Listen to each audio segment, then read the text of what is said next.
الله وبركاته. إن الحمد لله نحمده ونستعينه ونستغفره ونؤمن به ونتوكل عليه ونعوذ بالله من شرور أنفسنا ومن سيئات أعمالنا.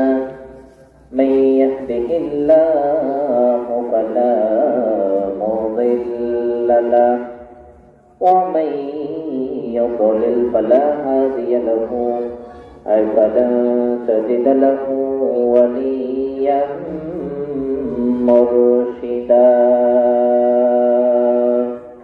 ونشهد أن لا إله إلا الله وحده لا شريك له، هو الذي لا ضد له ولا ند له، لا مثل له ولا مثيل له، لا وزير له ولا كفيل له، لا شبه له ولا شبيه له، لا ولد له ولا والد له، وهو الواحد الفرد الصمد، لم يلد ولم يولد ولم يكن له كفوا أحد.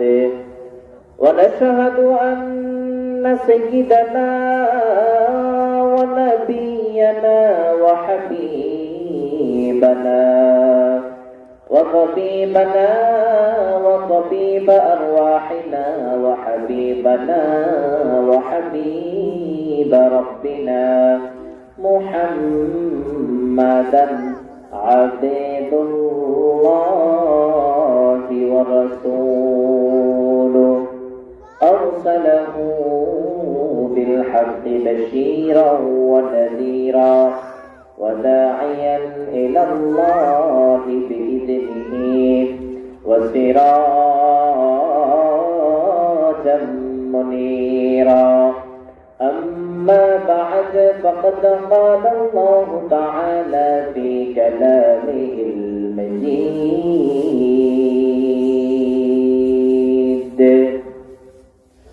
وفي فرقانه الحميد. أعوذ بالله من الشيطان الرجيم. بسم الله الرحمن الرحيم. إن الله لا يغفر أن يشرك به ويغفر ما دون ذلك لمن يشاء. وقال تعالى: كل نفس ذائقة الموت.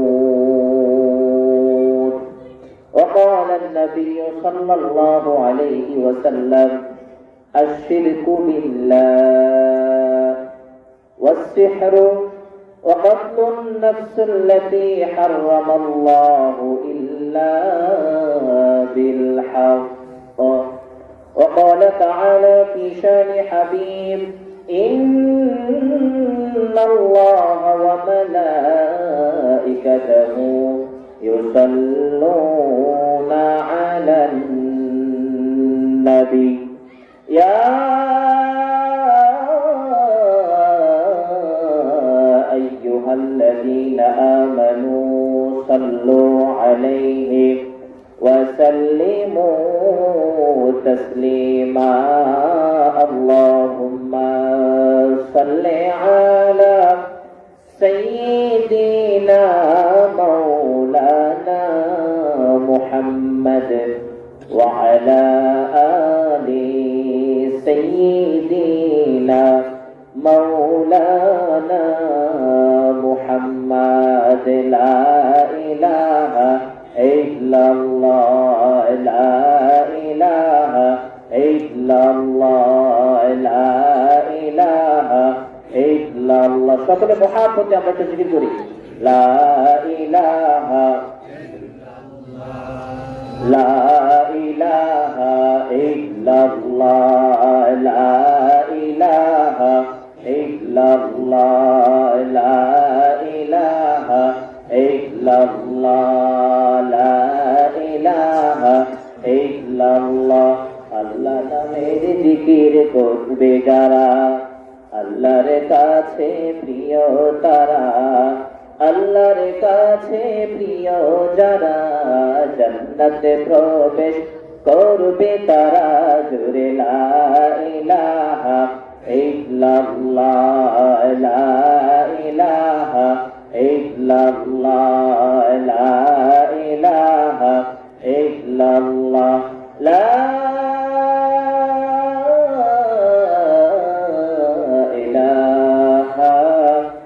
ইল্লাল্লাহু মুহাম্মাদুর রাসূলুল্লাহ সাল্লাল্লাহু আলাইহি ওয়াসাল্লাম। নোয়াখালী ইসলামী সম্মেলন সংগঠনের উদ্যোগে 26তম বার্ষিক তাফসীরুল কোরআন মাহফিল, এবারে 26তম, তাই না? এর আগে 25টি তাফসীরুল কোরআন মাহফিল এখানে আয়োজন করা হয়েছে। আলহামদুলিল্লাহ, আপনাদের তো সৌভাগ্য, নোয়াখালীতে এমন ছোট্ট একটি গ্রামে 3 দিন ব্যাপী তাফসীরুল কোরআন মাহফিল হয়। কিন্তু বড় আফসোসের বিষয়, বড় পরিতাপের বিষয়, ওয়াজের প্যান্ডেলের ভিতরে তেমন মানুষ কিন্তু নাই, ঠিক না? ওয়াজের প্যান্ডেলের ভিতরে তেমন মানুষ নাই। কারণ কি? মানুষ ভালো পথে আসতে চায় না। আজকে এখানে একটা শিল্পী নিয়ে আসেন, মমতাজকে নিয়ে আসেন, মনির খানকে নিয়ে আসেন, আইয়ুব বাচ্চুকে নিয়ে আসেন, দেখবেন এখানে ফাঁকা জায়গা একটাও থাকবে না। মানুষের উপরে কাপ দিয়ে আরেকজন ভর করে দাঁড়াবে, তারপরও গান শুনবে। গানের প্রতি মানুষের এত আকর্ষণ, কিন্তু এই মানুষ তো গানের প্রতি আকর্ষণ থাকার কথা নয়। মানুষ তো আকর্ষণ থাকবে মৃত্যুর পরবর্তী জীবনের দিকে। মানুষের চিন্তা ভাবনা থাকার কথা ছিল, আমাকে একদিন মৃত্যুবরণ করতে হবে, আমাকে চলে যেতে হবে। আমি পৃথিবীতে এসেছি শুধু একটি সময়, নির্ধারিত একটি সময় নিয়ে এসেছি। এই সময় যখন অতিবাহিত হয়ে যাবে, তারপরে আমি চেষ্টা করলেও, হাজারটা বার আল্লাহর কাছে দোয়া করলেও আল্লাহ আমার দোয়া কবুল করবে না, আমার জীবনের হায়াত শেষ। তো এই জন্য যারা এখনো মাহফিলের বাহিরে, রাস্তাঘাটে, চায়ের দোকানে বসে আছেন, আপনাদের পৃথিবীতে তো অনুরোধ, একটি জান্নাতের বাগান, কোরআনের বাগান, এর ভিতরে যারাই আমরা বসে আছি তাদের প্রত্যেকের আমলনামায় ফেরেশতারা পাগল হয়ে গেছে, প্রতিযোগিতা করতেছে কার চেয়ে বেশি কে নেকি লিখতে থাকবে। কিন্তু আফসোসের বিষয়, এখানে মানুষ খুবই কম। এই জন্য শয়তান আল্লাহর কাছে বলেছিলেন যে আল্লাহ, আপনি অল্প সংখ্যক মানুষকে আপনার শুকরগুজারি করতে দেখবেন, অধিকাংশ মানুষগুলোকে আপনি পথভ্রষ্টতা অবস্থায় দেখবেন। শয়তান সেদিন আল্লাহর কাছে বলেছিলেন, সুম্মা لآتينهم من بين أيديهم ومن خلفهم وعن أيمانهم وعن شمائلهم ولا تجد أكثرهم شاكرين। সেদিন শয়তান আল্লাহর কাছে বলেছিলেন, আল্লাহ, আপনি যেহেতু আমাকে পথভ্রষ্ট করলেন, আপনি যেহেতু আমারে অভিশাপ দিলেন, আমারে জান্নাত থেকে বের করে দিলেন, আমি শয়তান প্রতিজ্ঞা করলাম, ওয়াদা করলাম, এই দুনিয়ার মানুষগুলোকে চতুর্দিক দিয়ে আমি শয়তান তাদেরকে পথভ্রষ্ট করব। সুম্মা লাআতিয়ান্নাহুম মিন বাইনি আইদিহিম, তাদের সামনের দিক দিয়ে আসবো, ওয়া মিন খালফিহিম, শয়তান আমি পিছনের দিক দিয়ে আসবো, ওয়ান আইমানিহিম ওয়া আন শামাইলিহিম, ডান দিক দিয়ে আসবো, বাম দিক দিয়ে আসবো, চতুর্দিক দিয়ে শয়তান আমি তাদেরকে পথভ্রষ্ট করব। ওয়ালা তাজিদু আকতারহুম শাকিরিন, আর আপনি অল্প কয়েকজন মানুষকে দেখবেন ওয়াজের মাহফিলে বসে আছে, ঠিক কিনা? কথার সাথে মিলছে? ওয়ালা তাজিদু আকতারহুম শাকিরিন, আল্লাহ আপনি অল্প কয়েকজন মানুষকে দেখবেন আপনার শুকরগুজার করছে, আপনার দিনের কথা বলছে। অল্প কয়েকজন মানুষকে দেখবেন, অধিকাংশ মানুষগুলোকে দেখবেন তারা গানের আসরে বসে আছে, তারা সিনেমার পর্দায় বসে আছে। 500 টাকা দিলে রাস্তার মধ্যে হাজারটা মিছিল বের হয়ে যাবে, ঠিক কিনা? এই যদি হয় মুসলমানদের অবস্থা, মুসলমান তোমাকে ভাবতে হবে আমি থাকার জন্য আসি নাই, আমাকে চলে যেতে হবে। আজকে মুসলমানদের ইমান বিক্রি করছে 100 টাকা। আরে মুসলমানদের ইমান বুঝি এত সস্তা? মুসলমানদের ইমান বুঝি এত বড়? 500 টাকা দিলে আপনি আপনার ইমান বিক্রি করে দেন, একটা চা খাওয়ালেও আমার ইমানটা বিক্রি করে দেয়, ঠিক কিনা? মুসলমান আমাদেরকে বুঝে শুনে সামনে পা বাড়াতে হবে। আমার মন যেদিকে চায়, যেদিকে আমার লাভ হবে, যেদিকে আমার সুবিধা হবে, মুসলমান সেই দিকে যেতে পারে না। কারণ মুসলমান সুবিধা গ্রহণ করার জন্য আসে নাই। মুসলমান তো তাকেই বলে দুনিয়ার জমিনে যতদিন পর্যন্ত থাকবে কষ্ট করে চলবে, আল্লাহ দেওয়া বিধান অনুযায়ী চলবে, তাহলে দুনিয়াতেও শান্তি পাবেন, আখিরাতেও আল্লাহ রাব্বুল আলামিন আপনার জন্য সবচেয়ে বড় নিয়ামত জান্নাতুল ফিরদাউস আপনার জন্য তৈরি করে রেখেছেন। সুবহানাল্লাহ। কিন্তু আমরা মুসলমান সামনে যা পাই সেটাকে সাদরে গ্রহণ করি, বাকি আমরা বিশ্বাস করি না, বাকির নাম মনে করি ফাঁকি। এই যে আমরা নামাজ পড়ি, যারা এশারে নামাজ পড়েছেন 500 টাকা পেয়েছেন, কিন্তু লাভ পেয়েছেন, চিনি মিষ্টি এগুলো পেয়েছেন, পান নাই। এই জন্য মানুষ নামাজও পড়ে কর। আর যদি বলা হতো যে এখানে আসো, ঢুকলে তোমাদের সবাইকে বিরিয়ানি দেওয়া হবে, সবাইকে খিচুড়ি খাওয়ানো হবে, নামাজ পড়া লাগবে না, আসো আর খাবার দেওয়া হবে, সবাই দেখতেন এই প্যান্ডেল করা। কারণ মানুষ সামনে যা পায় সেটাকে সাদরে গ্রহণ করতে চায়, বাকির নাম তারা মনে করে বাকি। এই জন্য আমরা যারা ভিতরে আসতে পেরেছি, আমরা যারা আজকের ওয়াজের ময়দানে, কোরআনের বাগানে, জান্নাতের বাগানে আসতে পেরেছি, সে আল্লাহ রাব্বুল আলামিনের দরবারে মন খুলে, মনে যত ভালোবাসা আছে, মনে যত শক্তি আছে, সমস্ত ভালোবাসা, সমস্ত শক্তিকে উজাড় করে দিয়ে যে আল্লাহ আমাকে জান্নাতের বাগানে সুন্দর কি মজলিসে আসার মতো, বসার মতো ব্যবস্থা করে দিয়েছেন, সে আল্লাহ রাব্বুল আলামিনের দরবারে মন খুলে সবাই একবার কালিমাতুল শুকর আদায় করে নিচ্ছি। সবাই জোরে সুরে বলি আলহামদুলিল্লাহ। সকলে বলি রব্বানা লাকাল হামদ হামদান কাসীরান তাইয়্যিবান মুবারাকান ফীহি ইয়া রাব্বি লাকাল হামদু কামা ইয়ানবাগি লিজালালি ওয়াজহিকা ওয়া আযীমি সুলতানিক লাকাল হামদু বিল কুরআন লাকাল হামদু বিল ঈমান লাকাল হামদু বিল ইসলাম। প্রশংসা করলাম কার? আল্লাহ। খাওয়ার শুরুতে প্রশংসা করবো কার? খাওয়ার শেষে, ঘুমানোর আগে, ঘুম থেকে উঠে, সর্বাবস্থায় আমরা একজনের শুকরিয়া আদায় করবো, তিনি কে? আল্লাহ। সকলে বলি নারায়ে তাকবীর, আল্লাহু আকবার, নারায়ে তাকবীর। আল্লাহু আকবার। উদানি পিছাবের আগমন, শুভেচ্ছার স্বাগতম, উদানি পিছাবের আগমন, শুভেচ্ছার স্বাগতম, শুভেচ্ছার স্বাগতম। উজানি পীর সাহেবের আগমন। নারায়ে তাকবীর। আল্লাহু আকবার। সম্মানিত তৌহিদি জনতা, আমি মনে হয় 2-3 মিনিট আগে আপনাদেরকে বলছিলাম যে 5 মিনিটের মধ্যে হুজুর চলে আসবে। হুজুর ইনশাআল্লাহ আমাদের মাঝে উপস্থিত হয়েছেন। সকালে বলে আলহামদুলিল্লাহ। হুজুরকে আমি মাদ্রাসায় অফিসে রেখে আসছি, উনি বিশ্রাম নিতেছেন। হুজুর ইনশাআল্লাহ কোনো দ্বিধাদ্বন্দ্বের কোনো কারণ নেই, হুজুর আমাদের মাঝে অলরেডি চলে আসছেন। আমি 5 মিনিটের কথা বলছিলাম, 5 মিনিটের আগেই মনে হুজুর চলে আসছে। আমি হুজুরকে মাদ্রাসায় রেখে আসছি। অতএব আমি এলাকার সকল তৌহিদি জনতাকে বিশেষভাবে অনুরোধ করে বলবো, আপনারা এখনো যারা রাস্তাঘাটে, বাজার বন্দরে বসে রয়েছেন, দয়া করে মাহফিলে চলে আসুন। ইনশাআল্লাহ আজকে প্রথম দিন তাফসীর কোরআন মাহফিলে সকল দাওয়াতি মেহমান আমাদের মাঝে উপস্থিত হয়েছেন। ইনশাআল্লাহ সকলে চলে আসুন। বাই বাই করেন।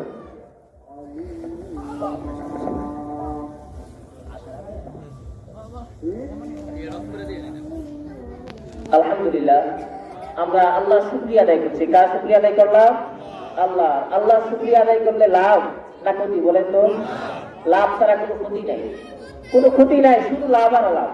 কারণ আল্লাহ বলেন, বান্দাকে যখন আমি কোনো নিয়ামত দান করি, বান্দাকে যখন আমি কোনো ভালো কাজে আসার তৌফিক দান করি, বান্দাকে যখন 10টা টাকার নিয়ামত বাড়িয়ে দেই, রাস্তাঘাটে গিয়েছো টাকা, মুখ তোমাকে দেখিয়েছি, যে কোনো কল্যাণে আমি আল্লাহর শুকরিয়া আদায় করলে আমি আল্লাহ রাব্বুল আলামিন তোমার নিয়ামত বাড়িয়ে দেব।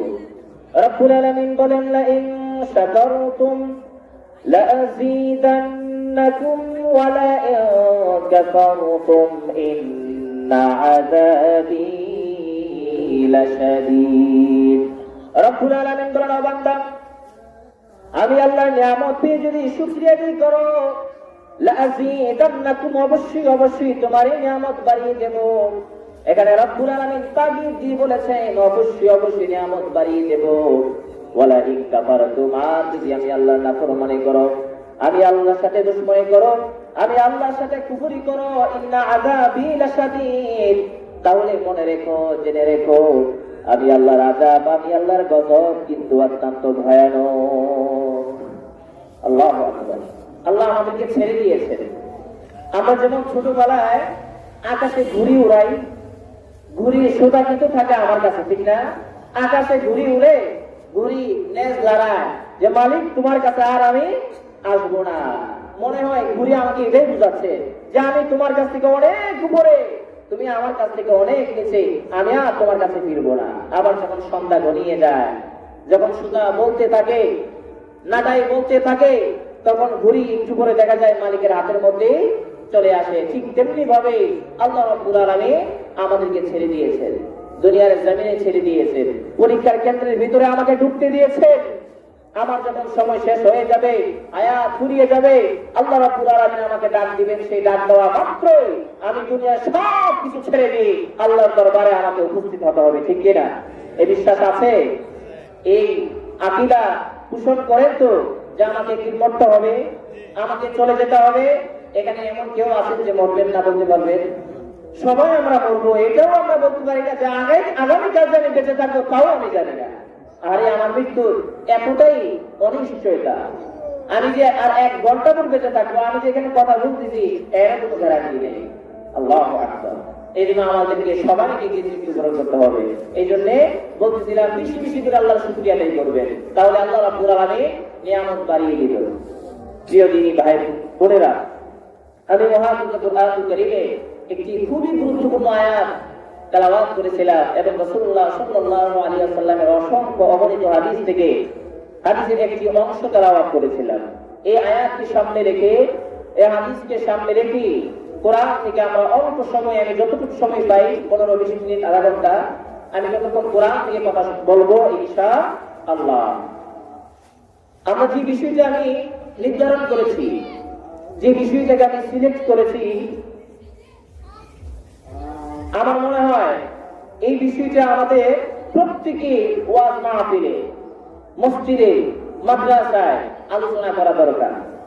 কারণ প্রিয় দিনী ভাই এবং বোনেরা, আমরা ছোটবেলায় শিখেছি এই কারণে ওযু ভেঙে যায়, এই কাজ করলে আবার ওযু ফিরে আসে। আমরা শিখেছি কি করলে নামাজ ভেঙে যায়, কি করলে নামাজের ত্রুটি বিচ্যুতি থাকে, কিন্তু আমরা কখনো কি ঈমান ভঙ্গের কারণ আমরা শিখেছি? শিখি নাই। আজকে আমি আপনাদের সামনে সেই সম্পর্কে একটি আয়াত তেলাওয়াত করেছি। সেই বিষয়টি হচ্ছে আশিরকু বিল্লাহ। এই শিরক করলে ঈমান ভেঙে যায়। ওযু ছুটে গেলে আবার আমি ওযু করলে আমি পবিত্রতা ফিরে পাবো, নামাজ আবার আমি আদায় করতে পারবো। কিন্তু ঈমান এত গুরুত্বপূর্ণ একটি বিষয়, ঈমান যদি চলে যায়, ওযু করলে সেটা ফিরে আসে না। গোসল করলে, দুধ দিয়ে গোসল করলেও, জমজমের পানি দিয়ে গোসল করলেও সেই পবিত্রতা ফিরে পাবেন না যদি আপনি শিরক করে ফেলেন। আমাদের গ্রাম অঞ্চলের মানুষগুলো, অধিকাংশ মানুষগুলো আজকে শিরকের আড্ডা খানায় তারা লিপ্ত আছে, কিন্তু মানুষ নিজেরাও জানে না যে আমি এই কাজটা করার মাধ্যমে আমি কি শিরক করলাম। আমি কাজটা করার মাধ্যমে আমি যে মুসলমান থেকে আমি বহিষ্কৃত হয়ে গেলাম, মুসলমান থেকে আমি খারিজ হয়ে গেলাম, মুসলমান তারা নিজেরাও জানে না। আসুন আমরা সেই আয়াতকে সামনে রেখে অল্প সময় কথা শুনবো কি কি কাজ করলে আমাদের ঈমান ভেঙে যায়, আল্লাহর সাথে শিরক করা হয়। আর শিরক করলে মানুষ আর মুসলমান থাকতে পারে না। শিরক হচ্ছে তাওহীদের বিপরীত। কিসের বিপরীত? তাওহীদের বিপরীত। একত্ববাদ যেমন আমরা আল্লাহকে বিশ্বাস করি, ঠিক এর বিপরীত হচ্ছে আশিরকু বিল্লাহ। এর বিপরীত হচ্ছে আশিরকু বিল্লাহ। যে ব্যক্তি আল্লাহর সাথে শিরক করবে তার ঈমান বরবাদ হয়ে যায়, তার আমল নষ্ট হয়ে যায়। এমনকি সে পরবর্তীতে যে আমল করবে সে আমলও আল্লাহ রাব্বুল আলামিন গ্রহণ করবেন না। নামাজ পড়েন নাই অথবা অনিচ্ছাকৃতভাবে একটা রোজা উলঙ্ঘ করেছেন, 2 ওয়াক্ত নামাজ ছেড়ে দিয়েছেন, 5 ওয়াক্ত নামাজ ছেড়ে দিয়েছেন, আল্লাহর কাছে খালেস নিয়তে তওবা করলে এবং রোজাগুলো কাজা আদায় করলে এইগুলো আবার আল্লাহ রাব্বুল আলামিন মাফ করে দিবেন। আল্লাহ রাব্বুল আলামিন এইগুলোকে গ্রহণ করবেন। কিন্তু শিরক এমন একটি গুনাহ, এই শিরক করলে আল্লাহ কখনো মাফ করবে না।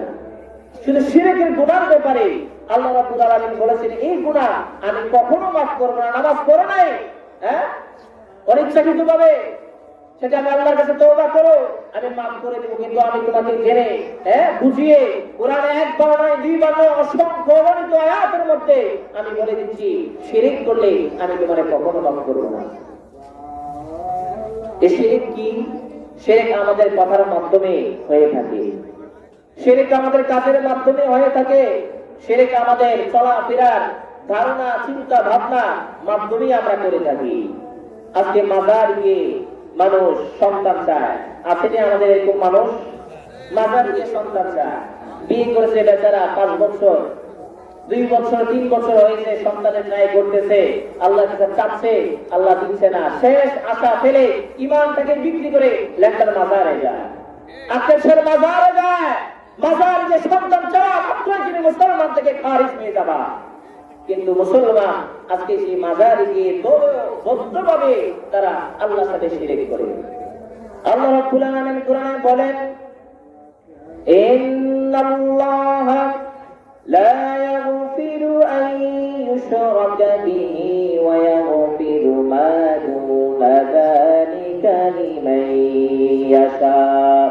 ও আমার বান্দা শুনো শুনো, আল্লাহ রাব্বুল আলামিন বলেন, ইন্নাল্লাহা লা ইয়াগফিরু আন ইউশরাকা বিহি, নিশ্চয়ই যে ব্যক্তি আল্লাহর সাথে অন্য কাউকে শরীক করে, ওয়া ইয়াগফিরু মা দুনা যালিকা লিমান ইয়াশা, আল্লাহ রাব্বুল আলামিন বলেন যে ব্যক্তি আমি আল্লাহর সাথে শিরক করে শরীক করে আমি তারে কখনো মাফ করব না।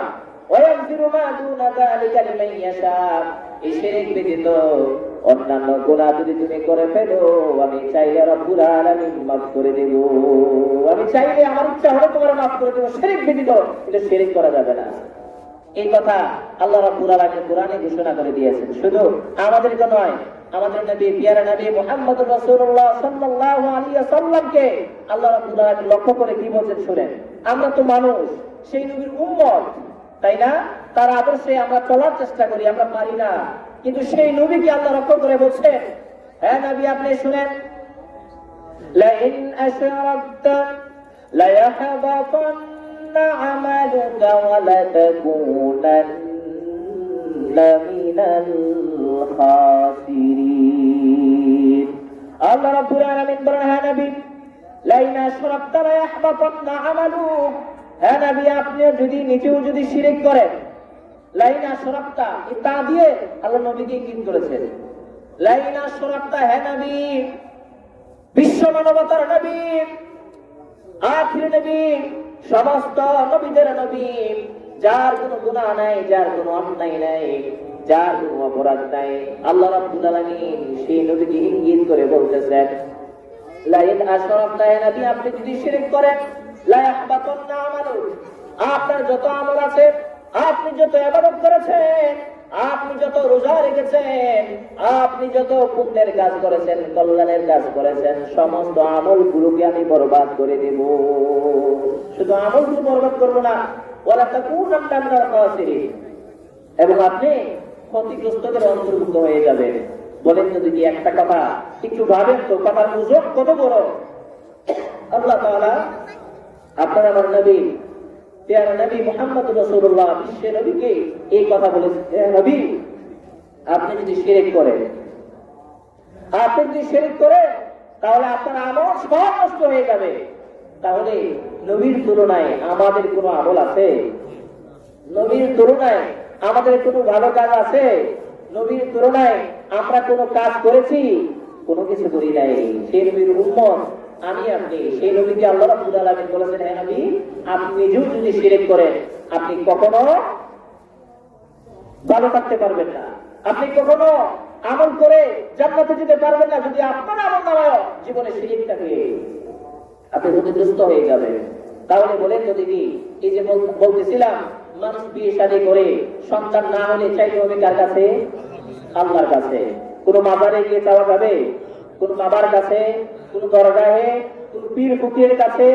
আজকে যত পীর ফকির আছে, কিছু কিছু মানুষ আছে ভালো, তারা খালেস আল্লাহর বান্দা ছিলেন, কিন্তু তাদেরকে নামধারী করে আজকে বিভিন্ন মাজার দরগা আমাদের এই সমাজে প্রচলিত হয়েছে।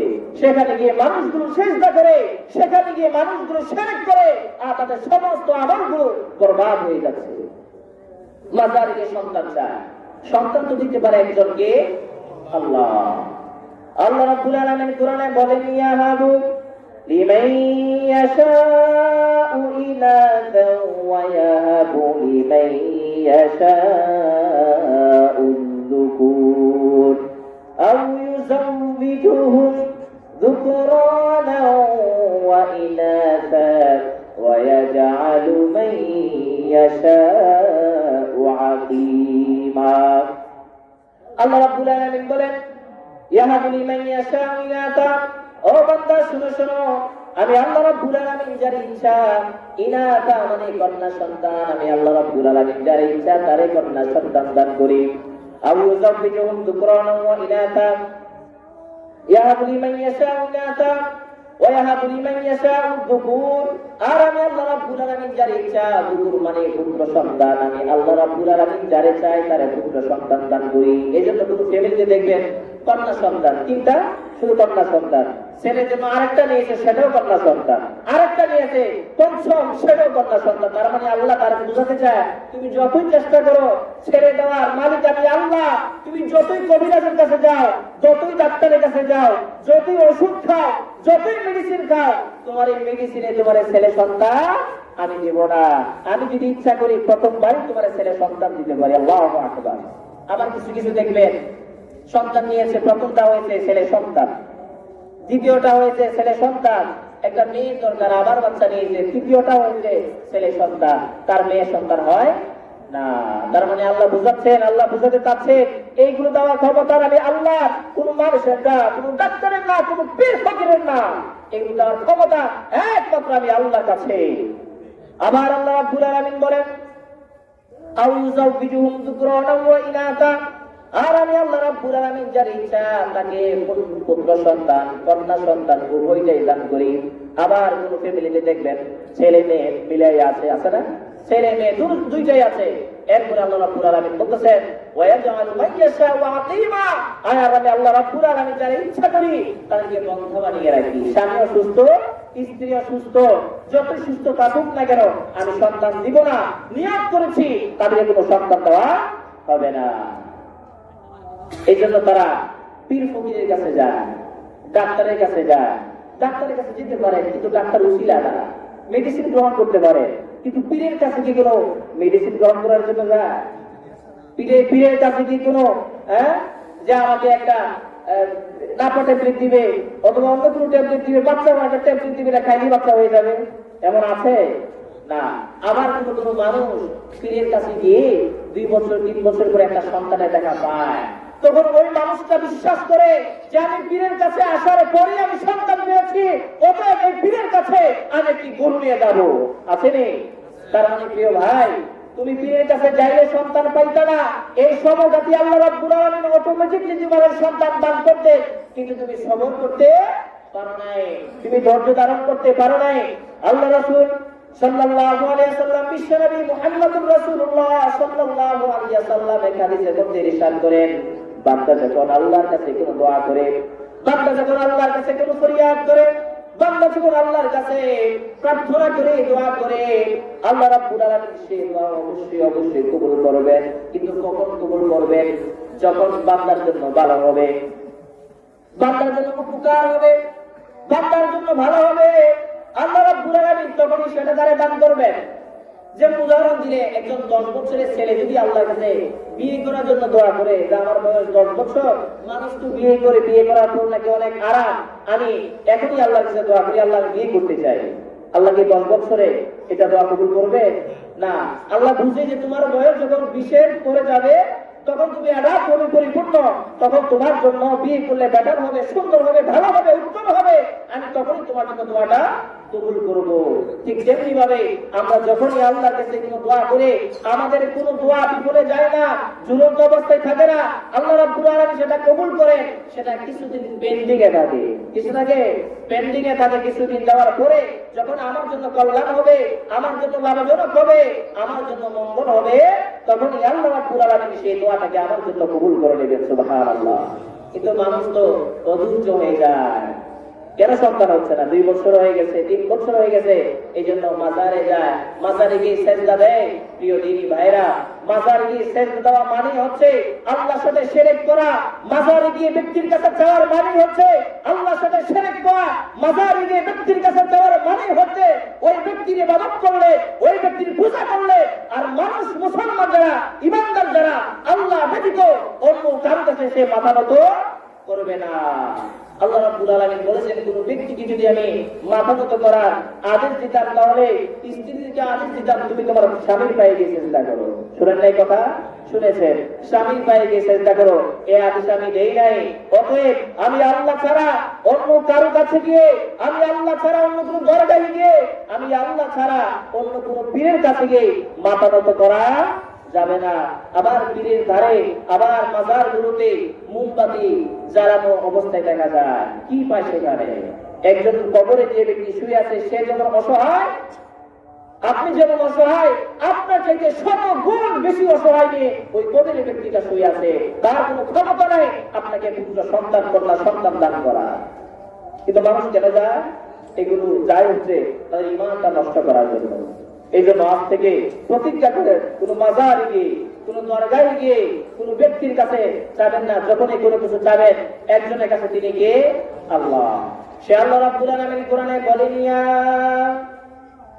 আইয়ুহাল্লাযীনা আমানুস্তাঈনু বিস-সাবরি ওয়াস-সালাহ ইন্নাল্লাহা মা'আস-সাবিরিন। আল্লাহ রাব্বুল আলামিন বলেন, হে দুনিয়ার ঈমানদারগণ, ইয়া আইয়ুহাল্লাযীনা আমানুস্তাঈনু বিস-সাবরি ওয়াস-সালাহ, নামাজ এবং ধৈর্যের মাধ্যমে যখন তোমার যা কিছু প্রয়োজন হবে, নামাজ এবং ধৈর্যের মাধ্যমে আমি আল্লাহর কাছে চাও। যখন তোমার টাকার প্রয়োজন, মানুষের চাওয়ার আগে, মানুষের কাছে ধার চাওয়ার আগে তুমি নামাজের মধ্যে দাঁড়িয়ে আল্লাহর কাছে আগে সাহায্য চাও। যখন তুমি অসুস্থ হয়েছো, তখন ডাক্তারের কাছে যাওয়ার আগে তুমি আগে আল্লাহর কাছে নামাজ পড়ে দোয়া করো, আল্লাহ আমি অসুস্থ হয়েছি, তুমি আমার এই রোগ দিয়েছো, তুমি আবার আমারে সুস্থ করতে পারো। ও প্রিয় ভাইরা, আমার বন্ধুরা, আল্লাহ রাব্বুল আলামিন বলেন, ইন্নাল্লাহা মা'আস-সাবিরিন, নিশ্চয় যারা সবরকারী, তারা ধৈর্যশীল, ওই মানুষগুলোর সাথেই আমি আল্লাহ রয়েছি। সুবহানাল্লাহ। তারা ধৈর্য ধারণ করবে বিপদে আপদে, ধৈর্য ধারণ করবে। মুসলমানের এক অন্যতম গুণ হচ্ছে মুসলমান বিপদের সময় ধৈর্য ধারণ করবে, সবর করবে। এই ধৈর্য ধারণ যারা করতে পারবে, আল্লাহ রাব্বুল আলামিন বলবেন, তোমাদের ধৈর্যের ফল অনেক মিষ্টি।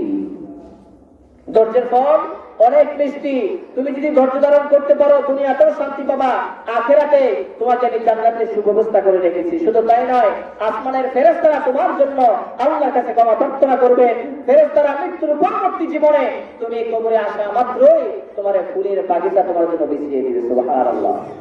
আল্লাহ রাব্বুল আলামিন তাদের ব্যাপারে বলছেন, যারা ধৈর্য ধারণ করবে, বিপদে আপদে যারা সবর করবে, আল্লাহর উপর একনিষ্ঠভাবে দাঁড়িয়ে থাকবে, তাওয়াক্কুল করবে, আল্লাহ রাব্বুল আলামিন তাদের ব্যাপারে বলেন, ইন্নাল্লাযীনা ক্বালু রাব্বুনাল্লাহু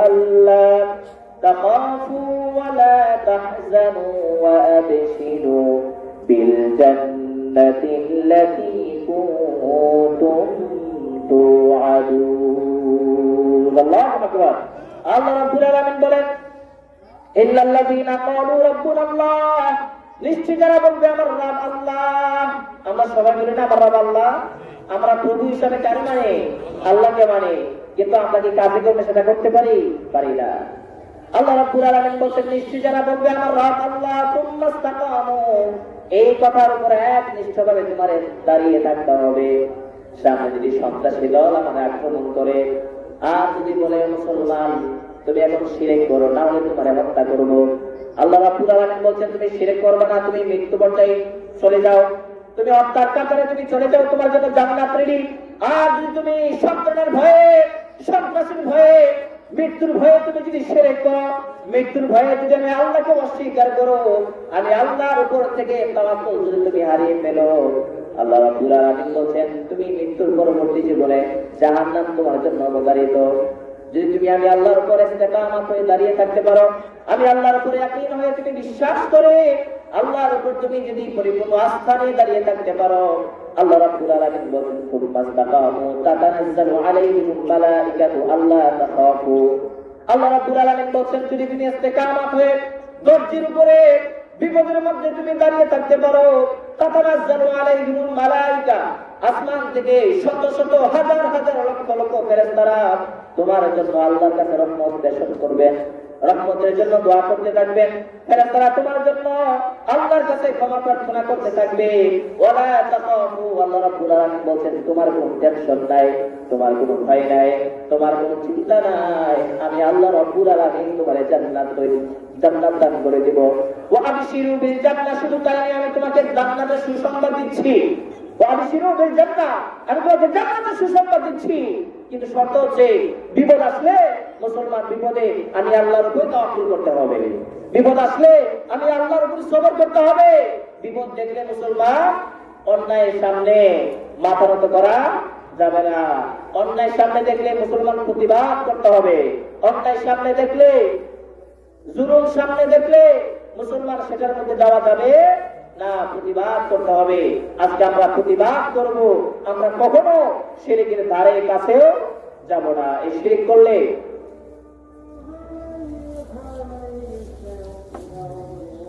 শিরক করলে যত আমল করেছে আল্লাহ বলেন সব আমল নষ্ট হয়ে যাবে এবং তোমার ঠিকানা তুমি মৃত্যুর পরবর্তী জীবনে কোথায় থাকবা একমাত্র জাহান্নাম তোমার জন্য রেডি হয়ে যাবে আল্লাহ রাব্বুল আলামিন কোরআনে বলেন ইন্নাহু মান ইউশরিক বিল্লাহি ফাকাদ হারামাল্লাহু আলাইহিল জান্নাতা ওয়া মা'ওয়াহুন নার ওয়া মা লিল-যালিমিনা মিন আনসার আল্লাহ রাব্বুল আলামিন বলেন নিশ্চয় যারা শিরক করে ইন্নাহু মান ইউশরিক বিল্লাহ নিশ্চয় যারা আল্লাহর সাথে শিরক করে ইন্নাহু মান ইউশরিক বিল্লাহি ফাকাদ হারামাল্লাহু আলাইহিল জান্নাহ আল্লাহ রাব্বুল আলামিন বলেন ওই ব্যক্তির জন্য আমি আল্লাহ জান্নাত থেকে হারাম ঘোষণা করে দিয়েছি ফাকাদ হারামাল্লাহু আলাইহিল জান্নাহ জান্নাত তোমার জন্য হারাম যদি তুমি শিরক করো আজকে মুসলমান কথার মাধ্যমে তুমি শিরক করো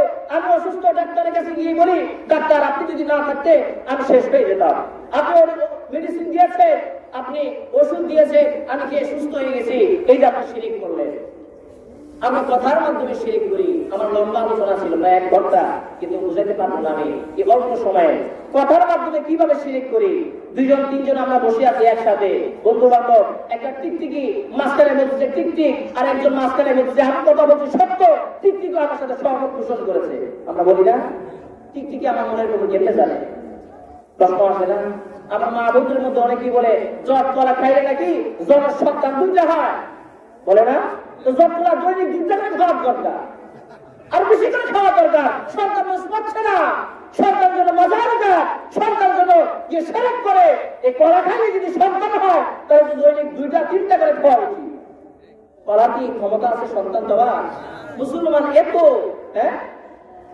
অবুঝ কিভাবে হতে পারে? একটু কমন সেন্স আমাদের থাকার দরকার। ডাক্তার উসিলা মাত্র, ডাক্তার আপনি আমারে মেডিসিন দিয়েছেন, আপনার মেডিসিন খেয়ে আল্লাহ আমারে সুস্থতা দান করেছেন, ঠিক কিনা? আল্লাহ আমারে সেবা দান করেছেন, আপনার মাধ্যমে, আপনার উসিলায়, ডাক্তার আপনার উসিলায় আল্লাহ আমাকে সুস্থ দান করেছেন, এইভাবে বলতে হবে। আল্লাহ রাব্বুল আলামিন বলছেন, যদি তুমি শিরক করো, হাদিসের মধ্যে এসেছে যে আল্লাহ রাসূল সাল্লাল্লাহু আলাইহি সাল্লাম বলেছেন, তোমাকে যদি আগুনে পোড়ানো হয়, তোমাকে যদি হত্যা করা হয়, তারপরে তুমি শিরকে তার কাছে মুসলমান তুমি যেতে পারবে না। আসুন আমরা শিরক থেকে দূরে থাকি। শিরক যদি আমার আমলনামায় না থাকে, আল্লাহ রাব্বুল আলামিন বলছেন, আমি তোমারে মাফ করে দেব। বুখারীর হাদিসের বর্ণনা, আল্লাহ রাসূল সাল্লাল্লাহু আলাইহি ওয়াসাল্লাম বলেন, ও মুসলমানরা, বান্দার উপর আল্লাহর কিছু হক রয়েছে এবং আল্লাহর উপর বান্দার কিছু হক রয়েছে। বান্দার কি হক? বান্দা আল্লাহর সাথে অন্য কাউকে শিরক করবে না, তার ইবাদত করবে। আল্লাহর হক হচ্ছে, আল্লাহ রাব্বুল আলামিন ঘোষণা দিচ্ছেন, যদি শিরক না করে আল্লাহর ইবাদত করে, আল্লাহ রাব্বুল আলামিন ঘোষণা দিচ্ছেন এই বান্দাকে তিনি মাফ করে দিবেন। সুবহানাল্লাহ। কিন্তু শিরক করা যাবে না।